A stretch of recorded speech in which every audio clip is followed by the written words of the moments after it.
Tomasi, pertenezco al Colegio Médico de Catamarca. La estoy reemplazando en esta oportunidad a la doctora Lorena Barberis, que bueno, que por cuestiones personales no se encuentra en este momento. Vamos a empezar con la charla de hoy. Quien nos acompaña es el doctor Gustavo Ibáñez. Él es médico especialista en geriatría y gerontología, miembro de la Sociedad Argentina de Geriatría y Gerontología, SAS, y miembro de la Asociación de Gerontología y Geriatría de Córdoba, AGEC, y es nuestro gerontólogo en el Sanatorio Pasteur y en la Clínica San Javier en Valle Viejo, Catamarca. Hola doctor, gracias por acompañarnos en esta charla y bueno, y te dejo con toda la audiencia. Hola, ¿qué tal? Muy buenas tardes, doctora Claudia Tomasi. Muchas gracias por la invitación. Sí, así que bueno, estamos dispuestos a pasar un momento, tratar de transmitir mi experiencia y sumarme a estas charlas que, por lo que pude ver, son muy buenas. Yo desde el punto de vista desde la geriatría voy a tratar de hacer mi aporte, ¿sí?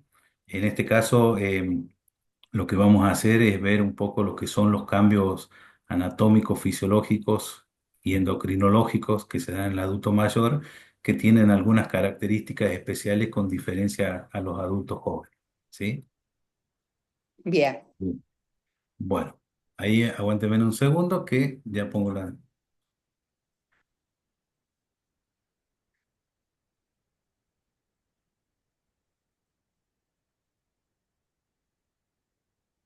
Ahí se pudo compartir el PowerPoint.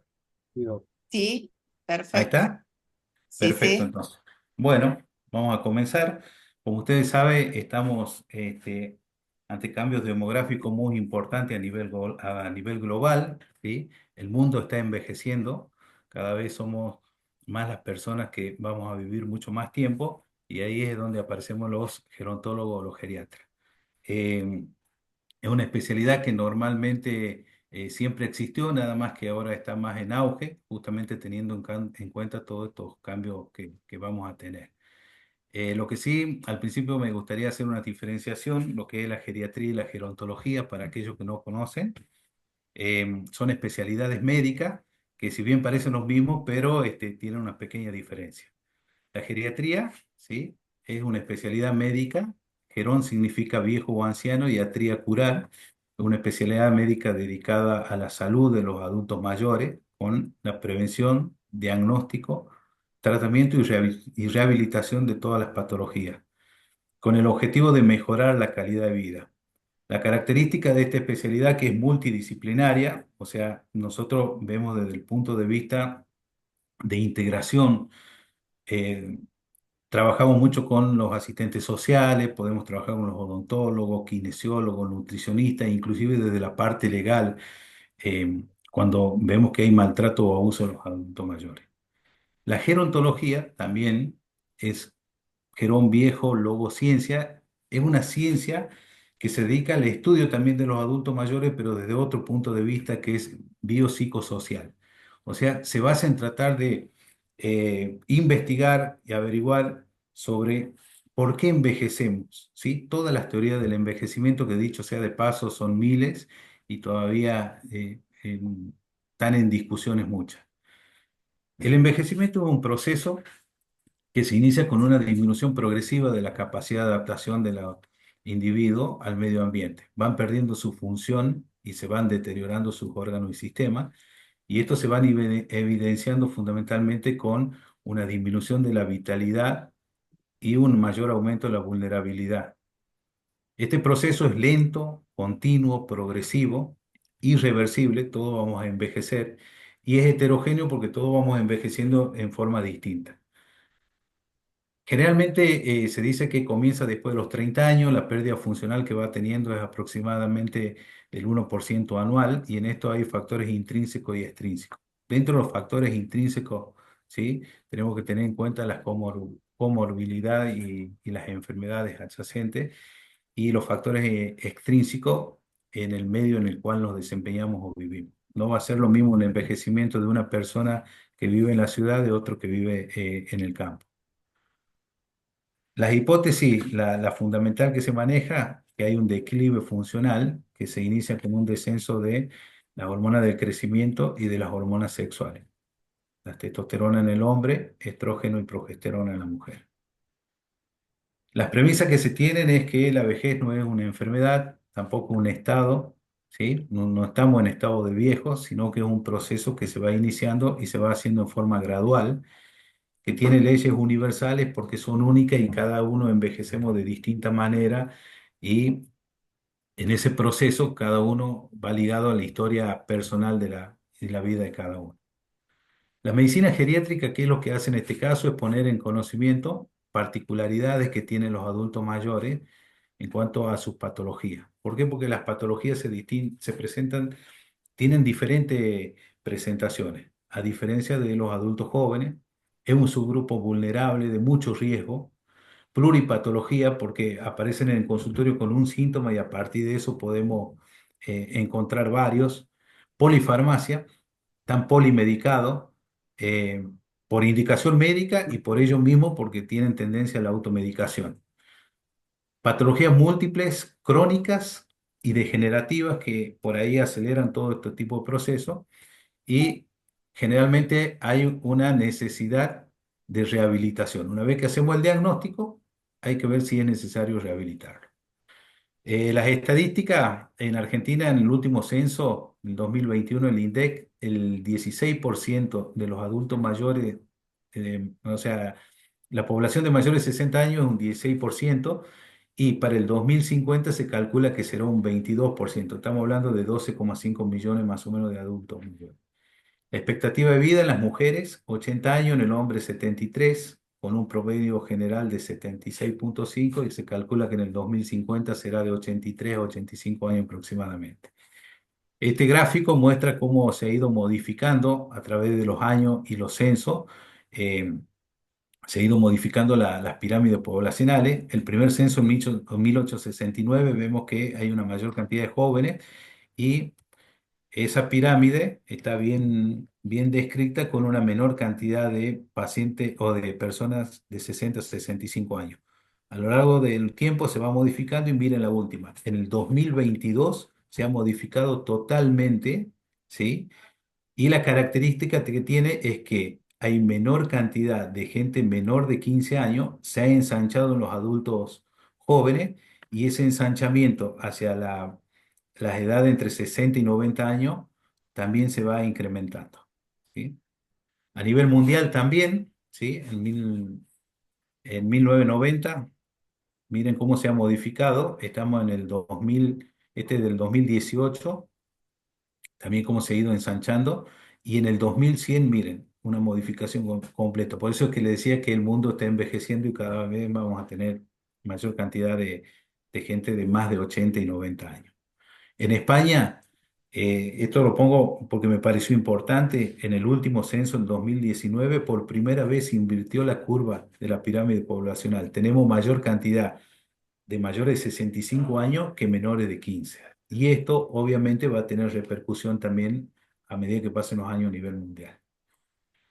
Los tipos de envejecimiento tenemos el envejecimiento fisiológico, que se da en los pacientes sanos, saludables, y el patológico, en el cual viene acompañado de múltiples comorbilidades. Esto nos va a llevar a que tengamos un anciano frágil, vulnerable o geriátrico. Pero en este caso que respecta, vamos a hablar sobre sobre el envejecimiento fisiológico normal que se da en los pacientes sanos. Aquí tenemos algunas características, un paciente sano que no tiene enfermedades, que pueden realizar las actividades de la vida diaria y la actividad individual de la vida diaria en forma normal, mentalmente bien, socialmente también eh, adaptado. El enfermo, que también, si bien tiene algunas enfermedades, no modifica su actividad de la vida diaria. Y aquí sí ya entramos en lo que es el anciano frágil, en el cual conserva la independencia, pero sí ya le cuesta realizar las actividades de la vida diaria. También tenemos un deterioro a nivel mental y más retraído socialmente. Y el paciente geriátrico en el cual es totalmente asistido porque es imposible realizar las actividades de la vida diaria. Ahora bien, para tener un envejecimiento exitoso, se dice que tenemos que tratar de relacionar la edad cronológica, la edad biológica y psicológica. La edad cronológica es la que Aparece en el documento de la fecha de nuestro nacimiento y tiene que haber una relación en la apariencia, la edad biológica de la condición física, y la psicológica es que nos da el grado de maduración mental. Si nosotros logramos ese equilibrio a los 60, 65 años, vamos a tener un envejecimiento exitoso.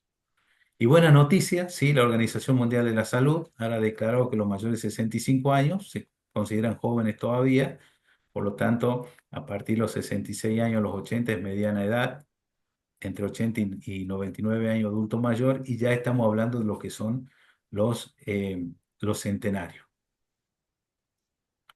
Eh, Ahora vamos a hablar, ¿se entiende hasta ahí? ¿Vamos bien? Sí, perfecto, perfecto. Bueno, ahora vamos a hablar un poquito y vamos a recordar rápidamente lo que son los cambios anatómicos y funcionales que se dan en un individuo. Aquí puse una imagen de un paciente joven y cómo se va modificando a lo largo de la vida, ¿sí? Lo primero que se pierde es una disminución de la capacidad de reserva funcional. Esto se evidencia porque ante los esfuerzos físicos vamos a empezar a notar que ya nos cuesta levantar cosas pesadas, caminar más rápido, nos cansamos con mayor facilidad, tenemos una falta de adaptación al estrés, ¿sí? Cuando uno es joven tiene 10, 20 problemas y lo va solucionando de a uno y a medida que vamos envejeciendo nos va abrumando cada uno de los problemas que nos van apareciendo y también tenemos una menor capacidad de respuesta ante las enfermedades, ¿sí? Nos cuesta recuperarnos más y a veces tenemos mayor complicación. La grasa corporal se va acumulando en las mujeres en mama y pelvis y en los hombres en abdomen y visceral. Va disminuyendo la masa muscular y la fuerza muscular y eso es importante. ¿Por qué? Porque la fuerza y la movilidad disminuida nos va llevando a una sarcopenia, que es algo muy común y habitual que vemos en los adultos mayores. La densidad ósea también se va modificando, aparece la osteopenia a partir de los cambios hormonales en las mujeres en la menopausia y con una aceleración de los procesos llevándonos a la osteoporosis, fatiga articular, vamos a empezar a tener desgastes articulares, aparecen las artrosis y las tendinopatías. Este dibujito lo puse porque es importante, así que ahí cada uno nos vamos a identificar y vamos a ver más o menos en qué nivel andamos. Yo creo que ya ando por el de remera verde. Bueno, a nivel de piel también, aquí he puesto una imagen de una mano de una persona anciana, vemos cómo hay modificaciones en la epidermis, dermis, tejido celular subcutáneo, la piel es más finita, aparecen manchas, eh, tiene una mayor tendencia a lastimarse con mucha facilidad, ¿sí?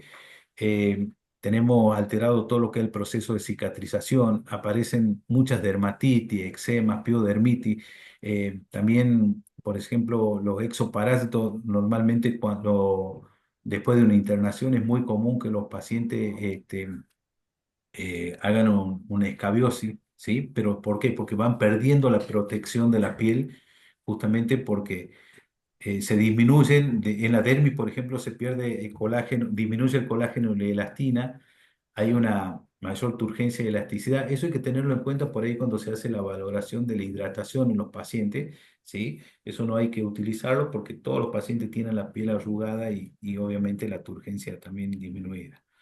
Se va perdiendo la grasa que hay debajo de la piel, por lo tanto por cualquier traumatismo va a generar hematoma, vamos a ver muchas manchas, inclusive cuando uno los agarra fuerte también se lastima, alteración del tejido celular subcutáneo con un mayor riesgo a las úlceras por presión.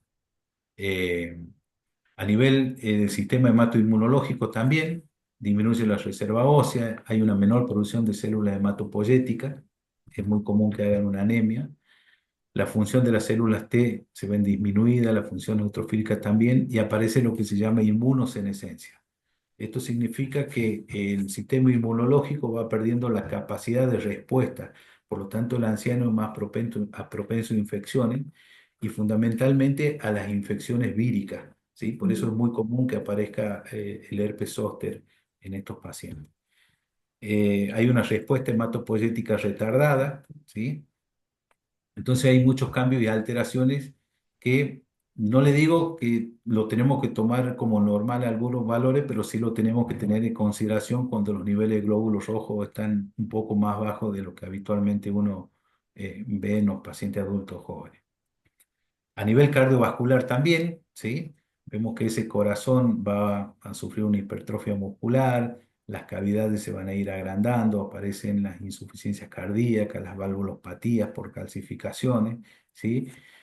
Más allá de tener un cambio a nivel anatómico, también vamos a tener un cambio a nivel funcional. A nivel funcional va a disminuir el gasto cardíaco, vamos a ver que va a ir disminuyendo la frecuencia cardíaca máxima, son pacientes que tienen una mayor tendencia a una bradicardia. La presión arterial sistólica, también al estar las cavidades agrandadas y las paredes hipertrofiadas, puede que aparezca la hipertensión arterial, aumento de la presión de pulso. Así como también tenemos hipertensión, podemos tener hipotensión porque hay una pobre respuesta compensatoria a los cambios de la presión arterial, una mayor susceptibilidad al síncope y por ende una disminución de la perfusión orgánica. A nivel respiratorio también. Los cambios se van suscitando en forma pareja. Nosotros tenemos que tener en cuenta que eh, la masa ósea se va deteriorando, son pacientes que van a tener eh, una, una artrosis cervical, pueden que tenga una artrosis dorsal, escoliosis, se va modificando lo que son las posiciones y por ende se modifica la caja torácica. Aumenta la rigidez de la caja torácica, disminuye la elasticidad pulmonar, entonces lo que se genera es que no hay un suficiente espacio como para que el pulmón, ¿sí?, se pueda expandir con facilidad. Entonces muchas veces se nos van a generar disnea producto de la mala posición o, o de las modificaciones que va sufriendo la caja torácica, ¿sí? Se disminuye todo lo que es el reflejo tusígeno, hay una menor respuesta a la hipoxia y la hipercapnia también. Hay una mayor tendencia a formar secreciones, son pacientes que sus bronquios van a estar constantemente con secreciones. Eso nos va a llevar y nos va a generar por ahí una disminución de la saturación de oxígeno, que muchas veces uno lo tiene que tener en cuenta. Me ha pasado muchas veces que uno va, ve a un paciente, lo está examinando, coloca el oxímetro, vemos que está saturando en 86, 87 y nos empezamos a asustar y no sabemos qué pasa. Y muchas veces por ahí cambiándolo de posición, dándole unos golpecitos en la espalda y movilizando secreciones, vamos a ver cómo se va a ir modificando la oxigenación pulmonar. No tosen, ¿por qué? Porque tosen, pero no tienen la suficiente fuerza como para poder eliminar o expulsar las secreciones y esa es otra de las causas que les cuesta o les dificulta respirar. Obviamente que la función respiratoria se ve disminuida al haber una acumulación de secreción o mucosidad en los bronquios, vamos a tener una mayor tendencia a las infecciones, por lo tanto es muy común que hagan neumonía. A nivel renal también hay un envejecimiento, ahí podemos ver lo que es un riñón, una persona joven y adulto, van disminuyendo el tamaño, disminuyen el volumen, inclusive la tasa de filtrado glomerular también va disminuyendo. Eh, a lo largo de la vida, el peso del riñón disminuye aproximadamente entre un 20 y un 30%. Muchas veces por ahí tenemos riñones envejecidos que me va modificando la tasa de filtrado y eso lo tenemos que tener en cuenta muchas veces cuando tenemos que medicar a un paciente o cuando tenemos que hacer la observación en los pacientes que están polimedicados. Em, Esto es más de lo mismo, ahí pierde la corteza renal, disminuye el número de glomérulos y el tamaño, ¿sí? Los cambios vasculares, esos sí son importantes. Hay una atrofia de las arterias aferentes y eferentes, puede que por ahí se vayan formando placas de ateroma, entonces va disminuyendo la vascularización, disminuye el flujo cortical y el flujo glomerular. Y los cambios fisiológicos en la disminución de la tasa de filtrado glomerular con alteraciones y déficit en la concentración y la dilución de la orina, ¿sí? Sobre todo teniendo en cuenta que son pacientes que no ingieren mucha cantidad de líquido y tienen una mayor tendencia a la deshidratación. Y le decía que hay una mayor vulnerabilidad a patología del estrés, mayor toxicidad por fármaco, tendencia al desbalance hídrico con deshidratación y retención de líquidos también, eso lo tenemos que tener en cuenta por ahí cuando tenemos pacientes con cardiopatías. las insuficiencias cardíacas. A nivel de cerebro también vamos a tener las consecuencias, en las cuales tenemos una atrofia cerebral, disminuye en todo lo que es la corteza cerebral. Hay determinadas áreas que se ven afectadas eh, con mayor frecuencia, ¿sí? Ahí observamos, este es un cerebro sano y aquí vemos cómo ha disminuido el tamaño con un ensanchamiento de los surcos, ¿sí? Obviamente que las consecuencias clínicas que vamos teniendo son pérdida en las funciones de áreas específicas, los trastornos cognitivos, que muchas veces por ahí es el comienzo de una enfermedad de Alzheimer. Esto modifica la memoria, la concentración, las limitaciones. Cambios sensoriales, ¿sí? A nivel visual, opacificación de la lente intraocular, aparecen las cataratas, empezamos a ver menos, adelgazamiento de retina con lesiones en mácula. Todo esto lo que me va a disminuir la agudeza visual y vamos a tener problemas para la visión de lejos y de cerca. Cambios auditivos aparecen la sordera, ¿sí? Eh, los acúfenos, empezamos con mucho zumbido en los oídos, que es una queja muy frecuente de los pacientes en la consulta. Van a empezar a tener una dificultad para entender lo que hablan, ¿sí? Les va a costar mucho descifrar cuando uno habla muy rápido y tiene una mala discriminación de los sonidos. Bueno, y el aparato digestivo, por ahí para hacerlo un poco, para que no sea tan tedioso, vamos a hacer de cuenta que nos llega un paciente a la consulta y vemos que tiene un trastorno nutricional, ¿sí? Ese paciente está con una sarcopenia, bajo peso, vemos que tiene una mala nutrición y entonces tenemos que empezar a averiguar cuál puede ser las causas. Siempre los ancianos tenemos que empezar a valorar de lo más fácil a lo más difícil, ¿sí? Entonces, vamos a hacer un examen de la cavidad oral, pues nosotros muchas veces, ¿por qué está desnutrido ese paciente? Puede ser porque no esté bien alimentado o por ahí tienen alimento, pero hay una cosa básica, ¿sí? Sus piezas dentarias faltan, puede que tenga prótesis inadecuada, fueron y se lo hicieron hace 15 años, hay que tener en cuenta que las prótesis fijas no van a modificar su forma, pero sí uno va modificando todo lo que es eh, el hueso, la parte ósea. Entonces esas prótesis van a quedar grandes y los pacientes van a tener dificultad para masticar. De entrada, ya ese bolo alimenticio puede que ingrese el aparato digestivo iniciando una- una- un mal proceso de masticación, ¿sí? A nivel de faringe y esófago también tenemos que tener en cuenta, ¿sí? Todos los movimientos de glutorio que pueden estar alterados fundamentalmente en los pacientes que tienen enfermedades neurológicas o aquellos pacientes que tuvieron una ACV, tienen dificultad para la deglución. Eh, A nivel de esófago, ¿sí? Muchas veces por ahí la peristalsis esofágica se va alterada porque hay una denervación eh, del sistema nervioso.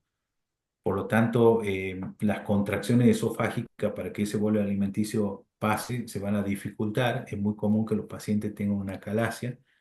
Si va disminuyendo el bolo alimenticio, nos vamos a encontrar con una hernia de hiato y probablemente por ahí tengamos alguna lesión a nivel de esófago en la parte inferior con eh, a nivel del esfínter esofágico inferior, lo cual impide el paso. Inclusive nos podemos encontrar con alguna lesión tumoral que nos puede originar eso. A nivel de estómago, está modificado todo lo que es la acidez gástrica, ¿sí? Una puede ser por el consumo excesivo de medicamentos. Hay que tener en cuenta que dentro de las medicaciones que modifican la acidez gástrica tenemos los prazoles, los meprazol puede ser uno, ¿sí? Está disminuida la secreción de ácido clorhídrico. Ese bolo alimenticio obviamente eh, va a tener dificultades como para sufrir una degradación.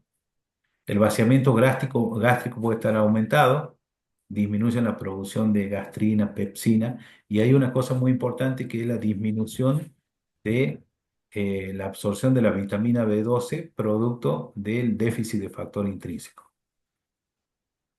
En el intestino también vamos sufriendo modificaciones con alteraciones, ¿sí? Para la absorción, fundamentalmente de agua y electrolito, se van a ir modificando la absorción de vitaminas, la vitamina D, vitamina B12, proteínas, calcio, eh, hierro.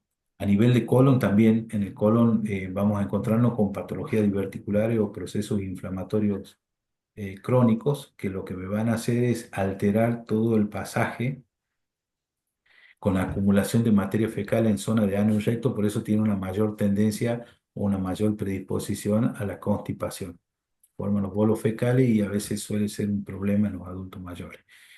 Y en la zona del ano y el recto vamos a encontrarnos con disminución de la continencia, puede que haya prolapso y hemorroides.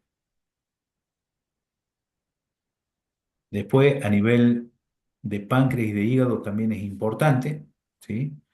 El páncreas puede que el peso y el tamaño se mantenga inalterable. El tamaño de los ductos puede también que disminuya, igual que las glándulas acinares. Y aquí sí nosotros tenemos que tener en cuenta la alteración que se nos da respecto a la secreción de insulina y glucagón, justamente teniendo en cuenta la resistencia a la insulina y la diabetes tipo 2 que es muy común que se dé en los adultos mayores. Después puede que el páncreas tenga infiltrado graso, le dicen cambios en los tejidos. Lo mismo nos pasa en el hígado. El hígado puede estar aumentado o disminuido de tamaño, la hepatopatía es muy frecuente, la función metabólica está alterada, por lo tanto vamos a tener una disminución de la síntesis proteica de vitamina K, síntesis de albúmina, acumulación de grasa visceral, esteatosis. Todo esto va relacionado justamente con las modificaciones que se nos van a generar a nivel de intestino. ¿Y por qué hago hincapié o por qué hice un pequeño resumen de cómo va envejeciendo el aparato digestivo? Porque muchas de las patologías están relacionadas justamente con el déficit proteico y nutricional que tienen los adultos mayores. A nivel endocrinológico también, ¿sí? La función neuroendocrina está alterada, la dopamina, norepinefrina y opioides, hay una disminución de la hormona de crecimiento, disminuye la función de los testículos y el ovario, disminuye la regulación o se altera la regulación de la glucemia justamente por la insulina, disminuye la absorción y la producción de la vitamina D, disminuye la producción de tiroxina y hay un aumento de la hormona antidiurética. Todas estas consecuencias clínicas se ven resumidas en disminución del estímulo de la secreción hipofisaria, hay una respuesta alterada al estrés, muchas veces con un aumento de los niveles de cortisol, una mayor prevalencia de la diabetes, osteopenia, la disfunción sexual, que cada vez se va acentuando más a medida que van pasando los años. Y hasta aquí, no sé con cuál de todo esto se ven identificados, que hay uno que pide tiempo, otro que no quiere escuchar más, otro que pide un minuto y otro que está aburrido. No sé Bien. cómo venimos hasta ahí, doctora. Todo perfecto. ¿Eh? Se escucha muy bien, muy claro, Doc. Bueno, esa es la idea. No sé si tienen alguna duda o alguno quiere... No sé si alguno quiere hacer alguna pregunta hasta acá.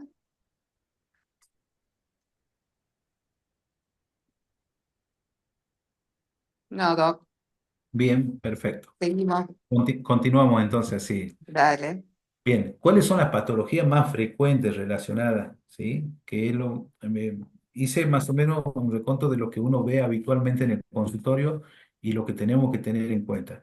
Ya le dije que desde el punto de vista gerontológico, siempre a los pacientes adultos mayores es interdisciplinario, así que siempre vamos a estar consultando con la mayoría de los especialistas, ¿sí?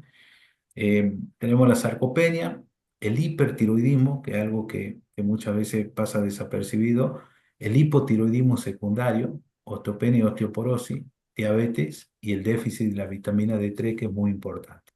¿Por qué hice un reconto más o menos de esto? Porque muchas veces la mayoría de los pacientes vienen con síntomas muy característicos o particulares y eh, al final terminamos haciendo alguno de estos diagnósticos, ¿sí?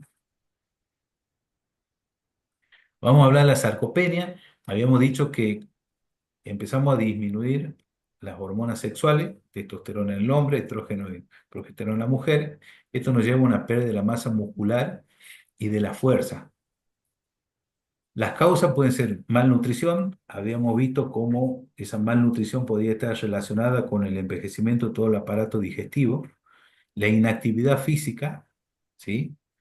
Las enfermedades invalidantes, aquellos pacientes que tuvieron alguna patología que tuvieron que estar más de 3 meses en cama o la misma postración en enfermedades crónicas, nos llevan a la sarcopenia.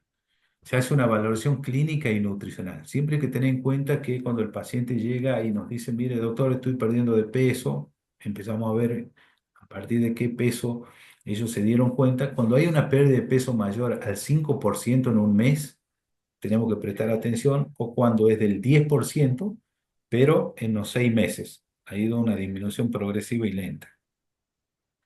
El índice de masa corporal, ¿sí? Que manejamos es similar a los adultos, generalmente en ellos con un índice de masa corporal menor a 20, ya estamos hablando de bajo peso y con riesgo de desnutrición. El laboratorio nos va a aportar información muy importante. La mayoría de los pacientes vamos a encontrar que tenemos la albúmina disminuida, las proteínas totales disminuidas, la transferrina también, colesterol bajo. Hay muchos pacientes que tienen el colesterol debajo de 100, ¿sí? Eso nos tiene que llamar la atención también. Disminuyen los linfocitos menos de 1500 y la hemoglobina también, que generalmente cuando la hemoglobina está baja está bien asociado a una anemia. Bien. Hacemos la evaluación nutricional. eh, si tenemos una nutricionista en el servicio, perfecto. Eso nos va a ahorrar muchísimo trabajo. La derivamos a la nutricionista, ella nos hace un informe. Generalmente se utiliza el Malnutrition Screening Test, ¿sí? El MST y el NMA, que es para hacer la detección temprana cuando empezamos a tener pérdida de peso en los pacientes. Si tenemos a mano un dinamómetro, sería lo ideal, que es para medir la fuerza muscular de la mano, que es la fuerza de agarre, es un predictor muy importante de fragilidad, eso lo utilizamos muchísimo. Cuando uno va perdiendo fuerza en la mano, es un paciente que está comenzando a tener riesgo de fragilidad y vulnerabilidad.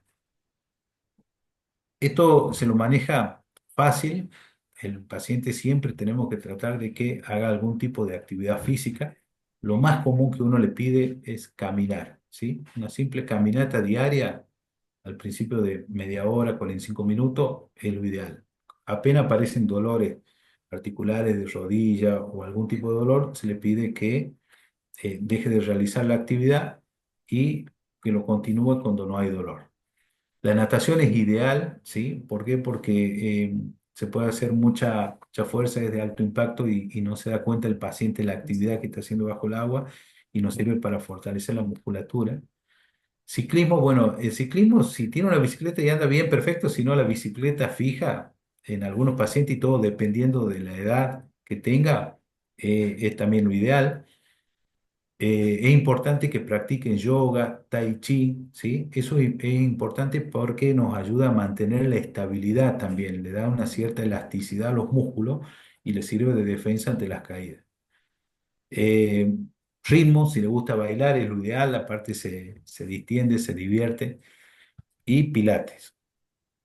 En el caso de que sean pacientes mucho más ancianos y estén más deteriorados y no lo podamos mandar a hacer actividad física, sí, ahí le pedimos la ayuda al kinesiólogo que nos haga una rehabilitación fundamentalmente de fuerza y movilidad de los miembros superiores e inferiores. A la familia se le pide por ahí que busquen unas pesitas, ¿sí? Entonces, mientras el paciente está sentado viendo televisión, pueden ir ejercitando o muchas veces por ahí se le piden las pelotitas como para que empiecen a apretar y aumente la fuerza de presión de las manos. También es muy importante. Todo movimiento que uno le pueda hacer a los adultos mayores son bienvenidos en ello.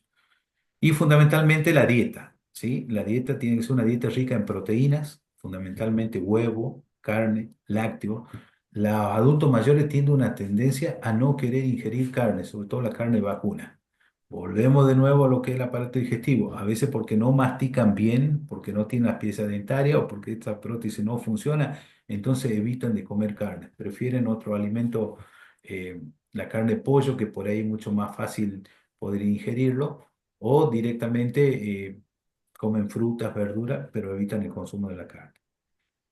Y cuando el deterioro es marcado, ya la nutricionista nos informó de que si estamos con muchos riesgos, sí, ahí podemos agregar lo que son los soportes nutricionales que hoy existen mucho en el mercado, que son muy ricos en aminoácidos, en lípidos, proteínas e hidratos de carbono. Y las presentaciones que vienen también son fáciles de administrar, que vienen en solución bebible, en frascos, o bien en polvo. Yo preferentemente por ahí prefiero cuando se le da en polvo, porque eso uno le puede agregar en las comidas, independientemente, porque el otro es como tomar un yogur. Si de repente no terminan eso, a veces se desperdicia mucho, no lo toman completamente. En cambio, en el polvo sí o sí se da un mejor aprovechamiento del soporte nutricional. Hasta ahí venimos bien, doctora, ¿se entendió? Sí, perfecto, muy claro, Doc. Después ¿Sí? te hacemos las preguntas de las actividades físicas. Ah, bueno. Ahora vamos a hablar del hipertiroidismo. ¿Sí? Generalmente todas las patologías tiroideas en el adulto mayor ya están diagnosticadas en jóvenes. Cuando vienen al consultorio ya son pacientes que vienen medicados, pacientes de años, pero nosotros tenemos que también saber cómo manejarlos. ¿Por qué? Porque a veces eh, lo medicaron hace 4 o 5 años, no volvieron al especialista, ¿sí? Entonces ellos se confían muchas veces en el médico de cabecera, van, dice, bueno, pídame los laboratorios, vamos viendo. Entonces por eso lo tenemos que tener presente. Eh, Cuando vemos que hay valores de TSH indetectables o valores de TSH muy bajos de 0,1 microgramos por decilitro, ahí hacemos dos determinaciones de TSH separadas por 4 o 6 semanas para hacer el seguimiento, ¿sí? Para ver qué es lo que está pasando. O bien, si es un paciente que nunca tuvo problemas de tiroides, podemos hacer un diagnóstico inmediato y ese tiempo se va acortando. ¿Por qué tenemos que repetir? Porque muchas veces nos ha pasado que hubo pequeños errores en laboratorio, ¿sí? Entonces nos tenemos que asegurar de que son resultados fiables y a veces se da ese tiempo como para corroborar. Las causas del hipertiroidismo subclínico exógena, ¿sí? Lo más frecuente son dosis excesivas de levotiroxina. ¿Qué significa esto? Su endocrinólogo le dio hace 3 años una dosis, supongamos, nunca más se hizo un laboratorio y bueno, como se lo dieron, lo siguió tomando, ¿sí? Entonces se fue corrigiendo su patología tiroidea, pero quedamos con dosis excesivas de T4 y eso es lo que me llevó a un hipertiroidismo, ¿sí? Por ahí hay dosis supresivas de TSH en tratamiento de bocio nodular no tóxico o a veces en ansiedad de tiroides. Y las causas endógenas, cuando hay una persistencia de una enfermedad grave, un nódulo autónomo de bocio multinodular, o hay tiroiditis destructiva, que también me va generando una alteración. Las alteraciones clínicas asociadas del hipertiroidismo, y por qué lo tenemos que tener en cuenta, les decía, es porque la manifestación cardiovascular es la más frecuente, ¿sí? Entonces, el paciente cuando acude muchas veces nos encontramos con una fibrilación auricular. Inmediatamente nos vamos hacia la parte coronaria, a la parte cardiovascular, y en realidad ese problema justamente está originado por el hipertiroidismo a consecuencia de que estaba tomando mal su medicación. Hay una pérdida acelerada de la masa ósea, por lo tanto hay una mayor tendencia a la osteoporosis y a su vez nos da trastornos cognitivos, ¿sí? Ansiedad, depresión, olvido y empezamos a sospechar a veces de riesgo de enfermedad de Alzheimer. Entonces, miren, las modificaciones son totalmente dispares a nivel cardiovascular, a nivel óseo y cognitivo. ¿Mm? Por eso les decía de que las presentaciones en las enfermedades de los adultos mayores tienen una presentación atípica, es totalmente distinta y por eso nosotros tenemos que estar atentos a todos los cambios y siempre relacionarlo con las demás patologías. Este hipertiroidismo tiene un mayor riesgo de mortalidad global y ahí sí tenemos que consensuar con el endocrinólogo. Tenemos que mandar al endocrinólogo, lo vuelve a medicar, nosotros los vamos controlando, pero vamos a tener una comunicación continua como para tratar de mejorar la calidad de vida de ese paciente. Después tenemos el hipotiroidismo, que es lo más común. También son pacientes que ya pasaron por el endocrinólogo. por cuestiones de que no le dan turno o no tienen quien lo lleve al especialista, ¿sí? También dejan pasar su tiempo, no se controlan. El 20% más o menos que se da en mayores de 60 años en mujeres, yo diría que más el porcentaje. Eh, con un laboratorio podemos observar que su TSH está mayor de 4,5, los anticuerpos antitiroideos por ahí puede que estén normales. Ahora, si nosotros vemos que hay una alteración dispar, sí, ahí nosotros tenemos que repetirlo al laboratorio a las 4 semanas, pero ya lo tenemos que asociar al pedido con T3, T4 libre, como para ver qué es lo que está sucediendo. Las causas, las tiroiditis autoinmune, tiroiditis subaguda viral, tiroidectomía parcial, y aquí también quiero hacer hincapié, la medicación. Recuerden que habíamos dicho que eran pacientes que estaban polimedicados, ¿sí? Bueno, es muy probable que el paciente haya estado consumiendo amiodarona, litio, medios de contraste en los estudios, ¿sí? O patologías con infiltración tiroidea como hemocromatosis, amiloidosis, sarcoidosis, también me pueden modificar y me pueden originar un hipotiroidismo. ¿Sí? Tóxicos ambientales, mutaciones del gen y receptor de TSH y proteína G-alfa. Y también tenemos que tener en cuenta que hay un envejecimiento glandular, ¿sí? Esa glándula tiroide se va a modificar su tamaño, su forma, van a aparecer nódulos y eso también me va a modificar el funcionamiento y puede ser el origen del hipotiroidismo. La mayoría de los pacientes consultan dolor y debilidad muscular. Doctor, me duele muchísimo el cuerpo, me levanto a la mañana cansado, tengo mucho frío, está haciendo calor, pero me tengo que poner un saco. Mucho cansancio, somnolencia. El paciente se constipa con mucha facilidad, ¿sí? Ahí tenemos que tener en cuenta que en el aparato digestivo se había modificado todo lo que era la estructura y el funcionamiento de colon y había una mayor tendencia a la constipación, pero en este caso se acentúa más todavía. Caída de cabello, ¿sí? Sobre todo en las mujeres. El hombre por ahí no tanto nos consulta mucho por el tema de la caída de cabello, pero sí es un problema en la mujer. La mujer le es muy importante el cabello.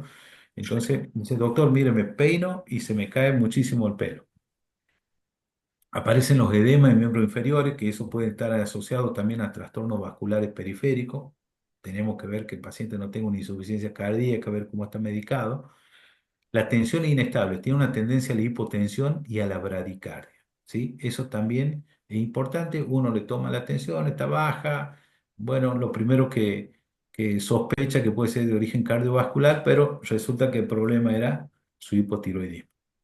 Pedimos un laboratorio de rutina, todo paciente hipotiroideo lo que va a tener es un trastorno, sobre todo en el perfil lipídico, colesterol total, HDL, LDL, tenemos que pedirlo, triglicérido, ácido úrico y TSH, TT, T4 libre en los anticuerpos antitirón. Pedimos un electrocardiograma por esa bradicardia que al examen físico como habíamos detectado y es muy probable que por ahí nos encontremos con algún bloqueo cardíaco, ¿sí? Eh, o con alguna otra patología asociada que venía enmascarado y cuando nosotros empezamos a pedir estudios nos va apareciendo algo agregado a nivel cardiovascular.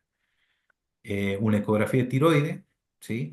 ¿Por qué le vamos pidiendo lo básico? Nosotros tenemos que tener el contexto de que estamos viendo pacientes que muchas veces les cuesta hacerse los estudios. Entonces, por ahí nosotros tenemos que tener en cuenta qué es lo que vamos a pedir. Por ahí los estudios tienen que ser accesibles, tenemos que tener en cuenta la dificultad a veces económica de la obra social que le pone algún tipo de impedimento o que no tiene el familiar que le pueda sacar el turno y le pueda llevar al estudio.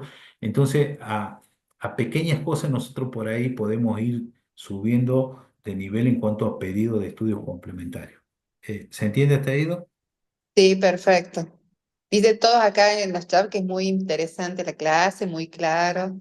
Así que venimos bien, doctor. Bueno, me alegro. ¿Cuáles son las consecuencias clínicas que tenemos en el hipotiroidismo? Es una disfunción diastólica con aumento de la resistencia vascular periférica. Disminuye la función sistólica, disminuye la precarga, tenemos un riesgo de aterosclerosis. Recuerde que se modifica todo lo que es el perfil lipídico, ¿sí? Dislipemias con LDL muy elevado. Tenemos riesgo de enfermedad coronaria y vascular periférica y el estado de hipercoagulabilidad por aumento de la actividad del factor 7. Tratamiento, levotiroxina y lo vamos ajustando según los valores que nos van dando, ¿sí? Nosotros, en ese sentido, no hay que tener miedo en cuanto a la medicación. Si vemos que está muy elevado, se le da una dosis elevada y se lo va controlando cada 3 meses y se van ajustando las dosis. Bueno, el otro tema que también se van a encontrar en el consultorio es la osteoporosis, ¿sí? En la cual en la osteoporosis vamos a ver que hay una disminución de la densidad mineral ósea con pérdida ósea, pero esto ya lo vamos a ver a edades mucho más tempranas. La paciente empieza con su con su climaterio, menopausia, ya empezamos a ver que eh, tenemos osteopenia y es muy probable que por ahí termine siendo una osteoporosis, cosa que en los varones se da a edades más tardías, se da por que tiene un hueso mucho más compacto, ¿sí? Hay que tener en cuenta y recordar que a lo largo de la vida la mujer puede llegar a perder entre 5 y 12 o 13 centímetros, ¿sí? O sea, se van Sí. achicando y en el hombre también entre 5 a 10 centímetros. Justamente por eso, porque eh, hay una alteración ósea y a su vez vamos modificando actitudes o posiciones que hace que estemos más encorvados y nos vemos más chiquitos. La Mm. fractura de uno de cada 4 mujeres posmenopáusicas tiene osteopenia. Los factores de riesgo de fractura son muy importantes. En Argentina se dice que 488 mujeres por cada 100.000 tienen fractura de cadera, se dan mayores de 50 años, alrededor de 34.000 fracturas de cadera, a razón de 90 por día. En los mayores de 65 años aumenta ese riesgo un 1%. A medida que van pasando los años, ese riesgo va aumentando. Y la tasa de mortalidad por fractura de cadera es de un 20% más alta en el primer año, ¿sí? ¿Por qué se incrementa? Hay una palabra que nosotros usamos mucho en geriatría que son los grandes síndromes geriátricos, ¿sí? Son las complicaciones que se nos pueden dar en un paciente a partir de una patología como a partir de una fractura de cadera en el cual ese paciente tiene que estar en cama mucho tiempo y todas las complicaciones que van apareciendo en forma concomitante y que muchas veces ponen en riesgo la vida del paciente. La tasa de mortalidad entonces de fractura de cadera era de un 20% más alto en el primer año. El 10% pierde su independencia después de una fractura, ¿sí? Entonces, eso van a tener que depender de otras personas, van a tener que usar andadores, les cuesta volver a su actividad diaria, inclusive van perdiendo la capacidad de socializar porque ya se quedan más encerrados en su casa por justamente eso, pierden su independencia y el 19% requiere cuidados domiciliarios. ¿Cuáles son las causas de osteoporosis en el anciano? Hay una deficiencia de calcio que lleva a hipotiroidismo secundario, hay una disminución de la capacidad de la piel de sintetizar vitamina D. Recuerda que al principio de la exposición habíamos visto una mano envejecida con esa piel finita y una de las Sí. causas que generaba esa piel fina que había una disminución de la capacidad de sintetizar vitamina D. Bueno, esa alteración es lo que me va a generar parte o va a ser causa de osteoporosis no. El riñón disminuye la capacidad de generar calcitriol. Tenemos un déficit de hidroxivitamina D que origina la disminución, que se origina desde la disminución o sea, origina una disminución de la absorción intestinal de calcio, ¿sí? Sí. La hipocalcemia resultante disminuye la producción de paratormona.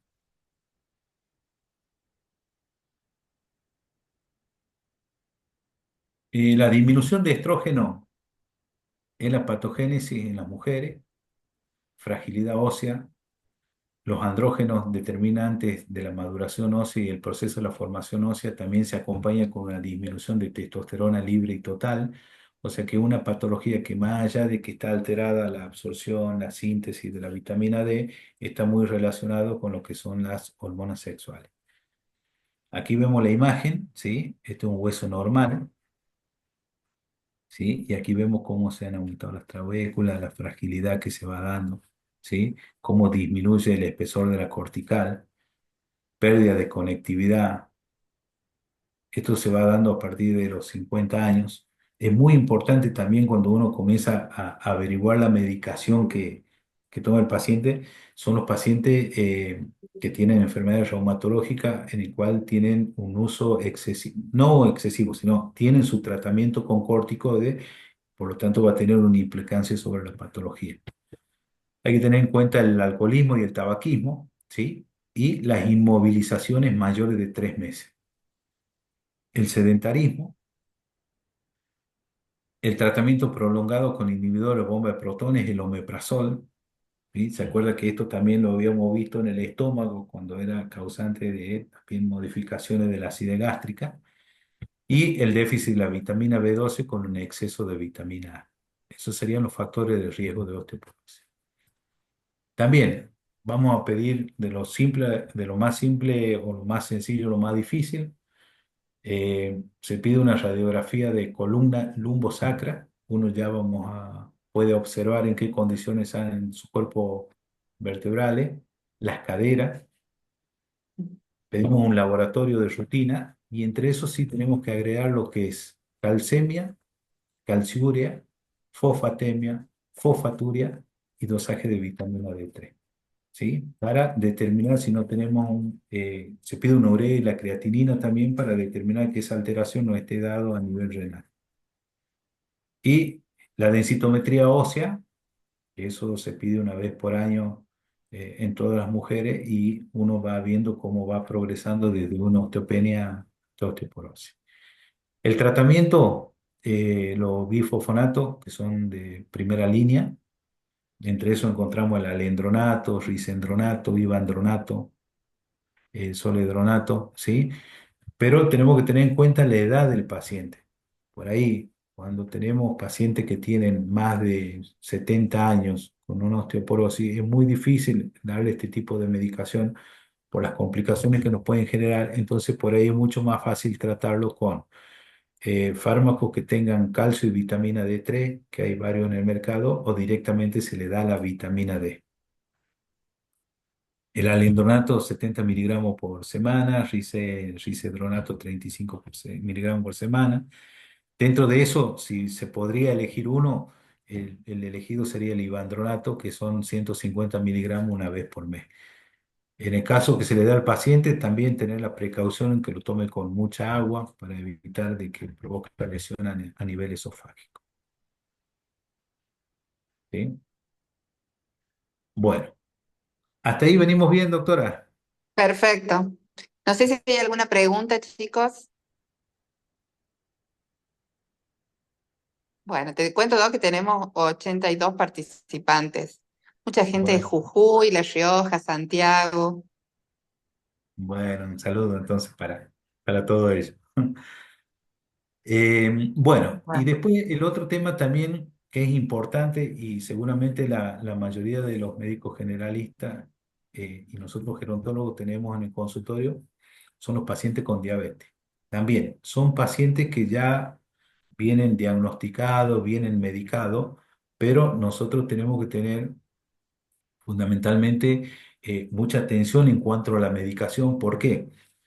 Porque recuerden que vamos teniendo modificaciones a nivel hepático, a nivel renal, por lo tanto, las distintas medicaciones que se van utilizando por ahí muchas veces pueden ser contraproducentes o no pueden ser positivas para la edad del paciente, entonces tenemos que ir viendo qué tipo de interacciones o qué reacciones nos pueden ir apareciendo, ¿sí? Entonces, la mayoría de los pacientes le hacemos el seguimiento y control. Ya son pacientes que han ido a su diabetólogo, ya lo han medicado, entonces uno les recomienda que constantemente estén volviendo. Nosotros hacemos los análisis de rutina y vemos que se van modificando. Obviamente siempre tratamos de consensuar con los especialistas a la hora de modificar la medicación o por ahí de repente sugerir algún cambio. Y Doctor, disculpa. sí. Acá la doctora Palomo Cristina pregunta si la vitamina D se las da en forma continua, mensual o se descansa. Sí, generalmente depende de los valores. Es muy común, al último tengo un apartado donde vamos a hablar un poquito de justamente el déficit de vitamina D, ¿sí? Perfecto. Y ahí Bueno, yo creo entonces el que se va a último. sacar un poquito las dudas. Dale, listo. Ahí después Bien. hacemos todas las preguntas entonces. Entonces, en la diabetes, generalmente seguimiento y control es lo que hacemos normalmente, o si no, un screening. Son esos pacientes que nunca tuvieron diabetes, pero de repente en un laboratorio le encontramos que tenemos los niveles de glucemia mayor a 126. Pedimos una prueba de tolerancia a la glucosa a los 120 minutos y está elevado, mayor a 180. O bien, como le digo, pedimos una glucemia al azar y están bastante elevados, pero estos vienen asociados con síntomas: poliuria, polidipsia, fatiga, pérdida de peso, ¿sí? Y el detalle de la hemoglobina glicosilada mayor a 6,5. No hay duda, tenemos un paciente que tiene un trastorno con su glucemia, por lo tanto hay que medicarlo. El objetivo es tener en cuenta la expectativa de vida del paciente, el nivel socioeconómico, la capacidad de adaptación que tenga ese paciente y las comorbilidades. ¿Por qué? Como les decía, tenemos que tener en cuenta la medicación, si su obra social lo cubre, si la familia se va a encargar de darle la medicación, si está contenido, si va a haber una capacidad de adaptación a ese tratamiento, ¿sí? Y todas las otras comorbilidades ayudantes. En base a eso, uno va a tomar la decisión de qué medicación se le puede suministrar. El objetivo también es mantener la glucemia en forma aceptable, mejorar los síntomas, prevenir las complicaciones agudas que nos dan, que son muchas, ¿sí? Sobre todo a nivel oftalmológico y renal, y mejorar la calidad de vida del paciente, ¿sí? Yo siempre le digo a los pacientes, cuando uno le hace el diagnóstico de diabetes, se asustan y le digo que en realidad lo que tienen que hacer es tratar de convivir con la enfermedad. Si ellos hacen o mejoran su vida, mejoran su dieta, la actividad física, se puede convivir tranquilamente y no es tanto el miedo que le puede llegar a generar. La dieta con la nutricionista, si no tenemos servicio nutricionista, nosotros más o menos le vamos detallando cómo tienen que comer, qué es lo que tienen que eliminar. Eh, el tratamiento farmacológico tenemos que tener en cuenta si tenemos lesiones hepáticas, si tenemos lesiones renales, si tenemos medicaciones previas y qué tipo de interacción nos pueden hacer la medicación con lo que ya está tomando. Las medicaciones son las mismas para recordarle, que son las sulfonilureas, que estimula la producción de insulina en las células beta del páncreas. El inicio son dosis bajas, hay que tratar de usar de las de acción rápida, con vida media corta, con metabolismo, con menos metabolitos activos, ¿sí? Se inactiva en el hígado y se elimina por vía renal. De elección, la glicacida y la glipicida se puede iniciar tranquilamente. Tenemos que tener en cuenta que son pacientes que muchas veces no tienen hambre, entonces pasan muchas horas sin ingerir alimento. Tenemos que tener en cuenta que tienen tendencia a no tomar líquido, pasan muchas horas sin ingerir líquido y es ahí donde nosotros justamente le pedimos a las familias que controlen eso para evitar justamente todos los efectos que nos pueden hacer la medicación. La glinidina, repaglinidina 1 miligramo y nataglinidina también. Estas no se eliminan por riñón, por lo tanto puede estar indicada en insuficiencia renal, pero siempre que hay insuficiencia renal, el tratamiento de primera opción es la insulina, ¿sí? Entonces yo diría que esto lo podríamos descartar. Se lo pueden asociar a la metformina, a la insulina, a la glitazona sin ningún problema. Bueno, la mayoría de los pacientes nuestros están medicados con metformina, ¿sí? Es lo que más fácil pueden conseguir y quizás por ahí el inicio del tratamiento comienza con la metformina de 500 a 850 de 1 gramo. Esto nos provoca una disminución de la producción hepática de insulina, o sea, actúa a nivel de la gluconeogénesis, mejorando la sensibilidad de acción de la insulina y la eliminación es renal. ¿Cuáles son los efectos adversos? La mayoría son gastrointestinales. Generan diarrea al principio, después se va adaptando, se van ajustando las dosis. ¿Se lo puede asociar a la insulina? Sí, tranquilamente puede usar insulina y la metformina. Lo que sí tenemos que tener en cuenta y mucho cuidado en los pacientes mayores de 80 años porque nos pueden generar una acidosis láctica.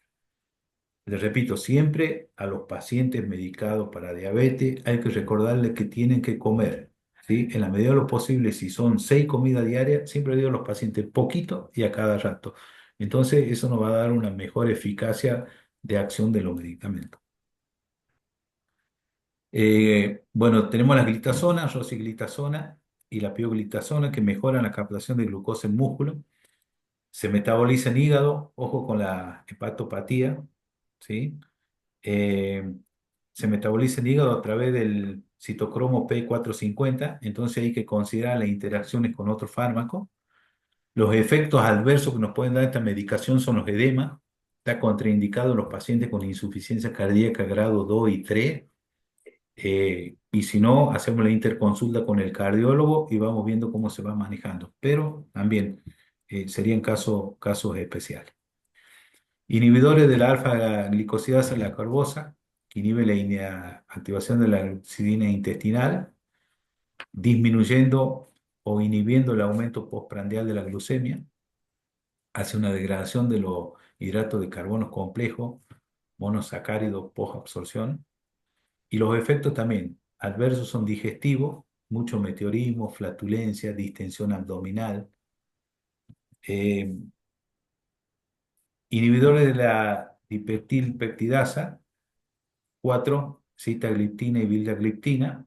Estos sí, estos son fármacos que por ahí a los adultos mayores yo creo que son los que mejor funcionan, ¿sí? Favorecen la liberación de insulina, disminuyen o inhiben la secreción de glucagón y disminuyen el trabajo de la célula del páncreas y tiene un bajo riesgo, posee un bajo riesgo de hipoglucemia, ¿sí? O sea que diría que por ahí, junto con la metformina y la sitagliptina, vildagliptina, es una opción buena para esos pacientes fundamentalmente que viven solos. Hay muchos ancianos que viven solos, que no hay nadie que se encargue de su medicación y con eso vamos a tener menos riesgo de tener complicaciones. Exanatil 5 miligramos, solución líquida, eso viene en pluma dosificadora también, eso generalmente lo respetamos cuando ya su diabetólogo lo ha medicado y viene con esa medicación, así que nosotros tenemos que seguir en la misma línea. Los agonistas de los receptores péptidos, los famosos GLP-1, que están muy de moda, la semaglutida, el famoso Ozempic, ¿sí? Que lo utilizamos en algunos pacientes, sobre todo teniendo en cuenta si ese paciente es obeso. No es muy común que encontremos un paciente adulto mayor obeso, pero si viene en complicación con una diabetes, yo creo que también es una medicación muy segura, se lo está usando muchísimo y mejora muchísimo la calidad de vida y no solo me va a modificar todo lo que es el metabolismo de la glucemia, sino que tiene sus efectos beneficiosos a nivel renal y a nivel cardiovascular. Y todas las insulinas, ¿sí? La NPH, que es la más común que se usa, y la insulina aspártica, mejora muchísimo la calidad de vida. A veces cuesta en los adultos mayores, ¿sí? De que tengan una aceptación, pero también nosotros tenemos que tener en cuenta algo muy importante.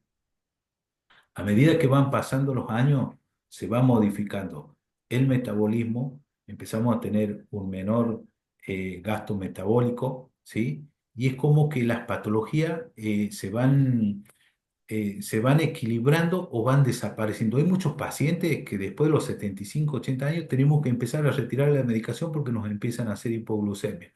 Nos pasa tanto en la diabetes como en las patologías tiroideas, ¿sí?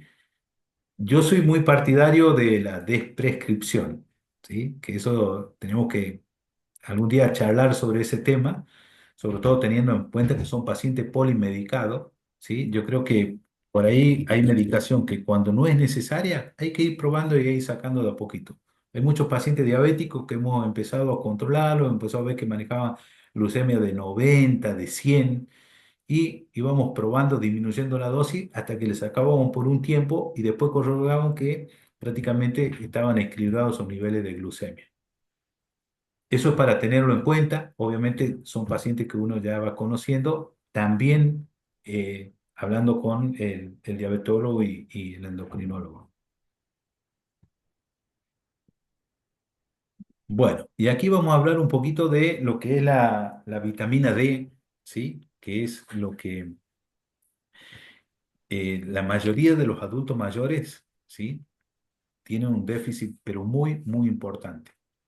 Cuando un paciente adulto mayor llega al consultorio y uno lo nota que no tiene fuerza, que está cansado, débil, tendencia a la depresión, le duele todo, inclusive hasta va bajando de peso, ¿sí? Lo primero que tenemos que hacer es tratar de, después de hacer el examen físico, pedirle el laboratorio.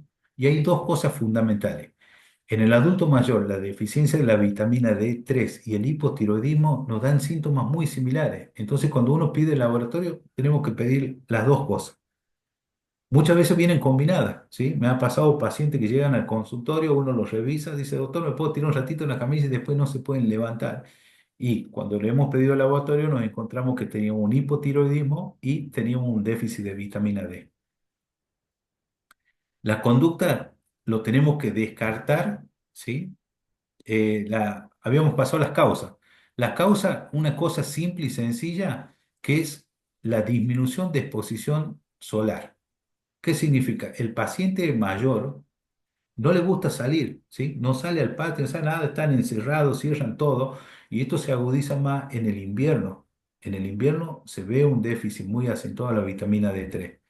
Los cambios dietarios, como habíamos dicho, por ahí tienen una mala alimentación o no están comiendo los alimentos correctos, o no ingieren lácteos, no ingieren huevo, y eso me puede disminuir también. La absorción a nivel intestinal, ¿sí? Disminuye la absorción de la vitamina D3. Hay enfermedades celíacas o enfermedades inflamatorias que contribuyen a que esa absorción esté disminuida.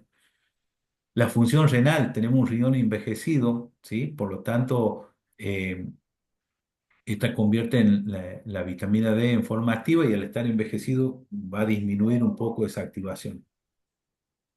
Y el uso de los corticoides, los antiepilépticos, ¿sí? Que es muy común que pacientes polimedicados, sobre todo cuando hay patología reumatológica, nos pueda, nos pueda aparecer este déficit. La conducta, descartar la asociación a otras patologías, ¿sí? Tratamiento. El tratamiento fundamentalmente pasa por la dieta, eh, tratar de ingerir pescado, hígado, lácteos, yogur, leche, en la medida de lo posible, por ahí los lácteos que se indican generalmente tienen que ser descremados. Recuerden que está alterado todo lo que es, ahí tenemos un déficit enzimático a nivel intestinal, por lo tanto, muchas veces cuando uno le da lácteos que no son descremados enteros, fermentan mucho y eso me genera diarrea, dolor abdominal y empezamos a descompensarlo al paciente por otro lado. Entonces tendríamos que por ahí probar con queso, yogur, todo lácteo descremado. El consumo de huevo es muy importante. Ahora ya estamos viendo que los pacientes están consumiendo mayor cantidad. Y la vitaminoterapia D. El suplemento con vitamina D tenemos el ergocalciferol, una vez por día, colecalciferol, vienen, que es lo más común y lo que se ve actualmente en el mercado, que viene de 25, de 3, 25, 50 y 100.000 unidades, cápsulas blandas, vienen en polla bebible, son muchas las presentaciones, yo creo que esta es la mejor opción para nuestros pacientes, ¿sí? Esto si tenemos valores muy bajos, hay pacientes que pueden venir con un dosaje con valores de 5 de 8. Me ha tocado pacientes que vinieron con valores, el mínimo que me tocó a mí fue de 4. Bueno, en esos pacientes lo que hicimos fue lo siguiente. Empezamos a dar colecalciferol, pero en lugar de darle una vez por mes, se lo dimos cada 15 días, los primeros 2 meses, y después una vez por mes. Lo hicimos el tratamiento durante 3 meses. Hicimos un dosaje y se habían estabilizado. Dejamos pasar 2 meses y tuvimos una caída abrupta. ¿Qué quiero decir con esto? Y respondiendo a la pregunta que estaban haciendo. Lo ideal en los pacientitos es darle 3 meses, se suspende 2, 3 meses y volver a repetirlo. Generalmente no van a tener un exceso muy exagerado de niveles por ahí con que manejen niveles de 35, 40, al contrario, mucho mejor. Así que a lo largo del año, y teniendo en cuenta muchas veces por ahí eh, la época invernal, ahí tendríamos que aprovechar y darle el colecalciferol. Tenemos el calcifediol que se da una vez por mes, tampoco se usa no se usa mucho. El calcitriol, que es un análogo de la vitamina D, que aumenta la absorción intestinal de fósforo, y en eso tenemos que tener cuidado porque aumenta la absorción intestinal de fósforo y en los pacientes con insuficiencia renal me puede provocar una hiperfosfatemia. Y recomendación para todo, la exposición solar. Aquí tengo. Se ve que estos lo han escuchado al doctor y están tomando sol y están cumpliendo a pie de la letra del tratamiento. Bueno, y para finalizar quería poner esta foto muy importante, ¿sí? Esta que ven hacia mi mano izquierda, una paciente. Esa paciente es la última de Aguita en Catamarca, ¿sí? Ella se llama Lorenza Mamani, falleció hace poco. En 2 de septiembre de este año, la paciente tenía 92 años. Ella vivía en la zona de Fiambalá, en la zona de la cordillera, un lugar inhóspito, pero ella todos los días caminaba 30 o 40 kilómetros, iba a buscar sus cabras. No había forma de sacarla del lugar. Cuando tuvo complicaciones o enfermedades, se la trajo a la ciudad. En una de esas tuve la oportunidad de atenderla y conversando y charlando, le pregunté si en ese lugar tan inhóspito ella era feliz, y lo que me dijo que ella estaba bendecida porque Dios había elegido su lugar en el mundo ahí y que la única obligación que ella tenía era ser feliz todos los días. Yo creo que eso es una enseñanza muy importante que tenemos que tener en cuenta.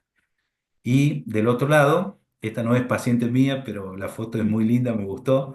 Es una paciente que ella se llama Diana Friedman, tiene 100 años, ¿sí? Es récord mundial en velocidad en una competencia para adultos mayores. Ella comenzó su actividad física a los 70 años, justamente por indicación médica, por su problema de osteoporosis.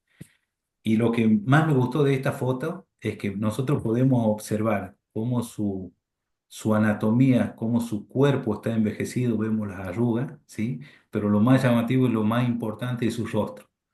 La actitud que muestra esa persona es la actitud que nosotros debemos tener para afrontar la vida, ¿sí? Y tenemos que hacer todo lo posible para que nosotros y nuestros pacientes a los 100 años podamos ser récord mundial de velocidad. Muchas gracias. Bueno, muy claro, muy linda la charla, Doc. Aprendimos muchísimo. Vamos a hacerte algunas preguntitas que dejaron la gente. La doctora Lorcucio quiere saber, dice, ¿con qué valores de TSH médica en el adulto mayor es un hipotiroidismo subclínico? Es una de las preguntas. Sí, generalmente por ahí, cuando hay variaciones mínimas, ¿sí? Ya cuando uno empieza a ver que está arriba de 2,5, 2,5, ¿sí? Ya tenemos que empezar a prestar atención. Generalmente Valera me manejan valores mucho más bajos. Ahora, cuando nosotros tenemos en el límite, y sí, ya empezamos a ver las causas, el origen, y si vemos que llega a 4 a 5 ya se lo medica al paciente. Después me pregunta, dice, ¿por qué solicita T3 y en el screening nos piden solo TSH? Si da alterada pido T4, pero no entiendo mucho la utilidad de solicitar la T3. Sí, eso es opcional. Generalmente en el adulto mayor con TSH perfectamente podemos hacer el diagnóstico. Bien, acá dice, yo la T3 la tenía entendido que solo era útil en obesos por activación de la de yodinasa que convierte T4 en T3. Y la última pregunta dice, ¿el ibandronato no es más efectivo en osteoporosis de columna y el alendronato en cadera? Es lo que Sí, lo pregunta la podemos doctora. utilizar, pero en pacientes mucho más jóvenes. Por eso justamente hice la aclaración teniendo en cuenta en pacientes mayores de 75 años. Pero sí, si tenemos pacientes de 60 años, es de elección. Bueno, Doc, acá todos muchos te felicitan, dice que muy clara la disertación, felicitaciones, excelente. Muchas gracias. La verdad que muy, muy linda y aprendimos mucho, Gustavo. Yo lo que te quería preguntar era de la actividad física de esfuerzo. Viste que ahora en muchas guías de práctica clínica hablan de las pesas, famosas pesas. ¿Qué recomendás vos para el adulto mayor en este tipo de actividad? Sí, más que nada se tiene en cuenta la patología. Una vuelta hice un trabajo respecto a la prescripción médica de la actividad física en el adulto mayor, ¿sí? ¿Por qué? Porque era muy fácil en el consultorio decir, mire, salga, haga actividad física y camine un poco, pero no decíamos Claro, cuánto tiempo, cómo, ¿sí?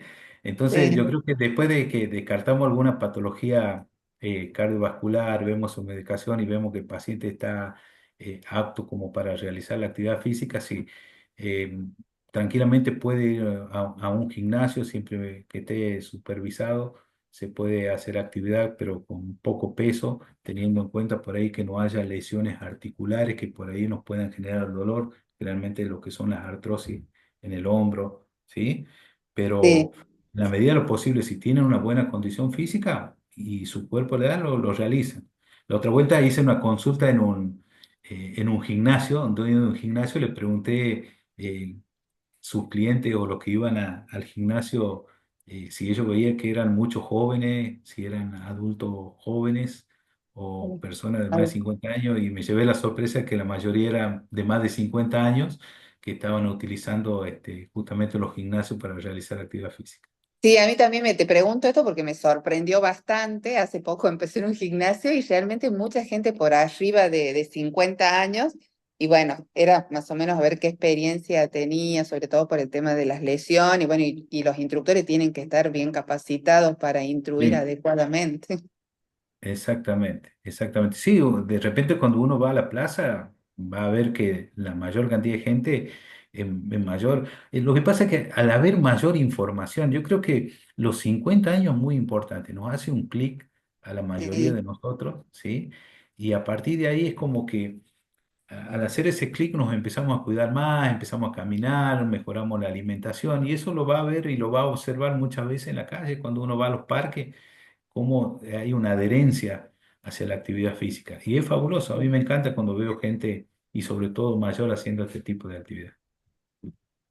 perfecto. Acá hay un doctor que nos pregunta sobre, dice, si habló algo de la incontinencia urinaria, quería saber cuándo se debe medicar y qué fármaco se usa, o qué analgésico es ideal para la osteoporosis, es otra pregunta. Ujú. Sí, con el tema de las incontinencias es muy común, ¿sí? Este, sobre todo se da en las mujeres. Muchas veces por ahí, lo primero que tenemos, era como siempre les decía, de lo más simple a lo más difícil. Lo primero que tenemos que descartar es una infección urinaria. Es muy común que hacen infecciones urinarias crónicas, ¿sí? Entonces por ahí, corrigiendo la infección urinaria, desaparece la incontinencia. Ahora, si continúa por ahí, anda bien la darifenacina, ¿sí? Se le podría dar, puede iniciar con 7,5 o 15 miligramos, no hay ningún problema y suelen responder bien. Y si no, sí hacemos la interconsulta con el urólogo o por ahí muchas veces con el ginecólogo. Perfecto, bien. Y después dice, ¿cuál es el analgésico ideal para la artrosis? Sí, la mayoría de la gente usa el famoso paracetamol y el ibuprofeno. A muchos les calma el dolor, pero el letrocoxib se lo está utilizando el de 90, funciona bien. Siempre tenemos que educarlo al paciente para evitar el consumo excesivo de antiinflamatorios. Generalmente no lo toman como un medicamento los pacientes, así que hacen mezcla diclofenac, paracetamol, ibuprofeno, pero en este caso específico, el letrocoxib creo que puede ser una buena ayuda. Perfecto. Y acá otra doctora pregunta, ¿qué importancia le da al seguimiento psicológico? Sí, es muy importante, ¿sí? El tema del tratamiento psicológico comienza de más temprano, ¿no? Allá en los pacientes de 70 años. Nosotros empezamos a ver que eh, a partir de los 65 años, cuando el paciente se jubila, empezamos con este tipo de síndromes depresivos fundamentalmente. Eh, a nosotros es como que no nos preparan para ver qué es lo que vamos a hacer después de que nos jubilamos. Experiencias en otros países se han visto que, por ejemplo, los últimos 5 años le van disminuyendo una hora de trabajo y al final de su etapa laboral prácticamente van pocas horas a trabajar y en ese tiempo los pacientes se han adaptado a hacer otra cosa, que es lo fundamental. Yo creo que cuando uno se jubila y no sabe qué es lo que debe hacer, corremos el riesgo de los síndromes depresivos. Después, en el contexto social y familiar, es muy común la soledad. Hay mucha gente sola, por eso les decía que también cuando uno ve un paciente adulto mayor, tenemos que averiguar, ¿sí? Con quién vive, cómo vive. Y esa soledad muchas veces se va cronificando y para ese caso andan muy bien los antidepresivos, ¿sí? Se les puede dar tranquilamente la sertralina de 50 miligramos, tienen una muy buena respuesta. La mayoría de los pacientes los medicamos con eso en la etapa invernal, ¿sí? Se nos deprimen mucho. La disminución de la luz solar hace que los pacientes se depriman y se les puede dar tranquilamente en ese tiempo. Perfecto. Y acá una doctora pregunta si se usa hipnóticos para el insomnio. Sí, se lo está usando bastante últimamente porque en un principio se daban muchos ansiolíticos, el famoso clonazepam, lorazepam. Nosotros tenemos que tener en cuenta que son pacientes que tienen poca ingesta de líquido y por ahí nos quedaba mucho efecto residual, o sea, no se metabolizaba bien, no lo excretaban bien a los metabolitos. Entonces por ahí pasaban durmiendo al mediodía, hasta el mediodía o se despertaban con mucho mareo, dolor de cabeza y Bien. se están usando sedantes hipnóticos y funcionan bastante bien y son seguros, son seguros. Bien. Acá un aporte de la doctora Lorcucio, que dice que, bueno, en algunos cursos que hicieron en la provincia de Jujuy, la doctora Ace dice, nos dijo que mediquemos el hipotiroidismo subclínico en adultos mayores con valores de TSH superiores a 7 y con valores menores que hay que controlarlo cada 6 meses y no medicar. Un aporte que hace la doctora. Sí, sí, también se lo puede ver, siempre y cuando no dé sintomatología, hay que ver el contexto de otra medicación que esté tomando, pero sí, todo es válido. En los adultos mayores uno puede dar y sacar medicamentos de forma constante porque se van modificando. Perfecto. Bueno, Doc, la verdad que muy claro tu charla, aprendimos mucho, te agradecemos la presentación. Un Bueno, no, saludo para todos. muchas gracias a ustedes y bueno, ha sido un gusto compartir esta tarde. Bueno, saludos para todos y nos vemos en la próxima. Muy Muchas amable, gracias. gracias. Chao, Chao. buenas noches.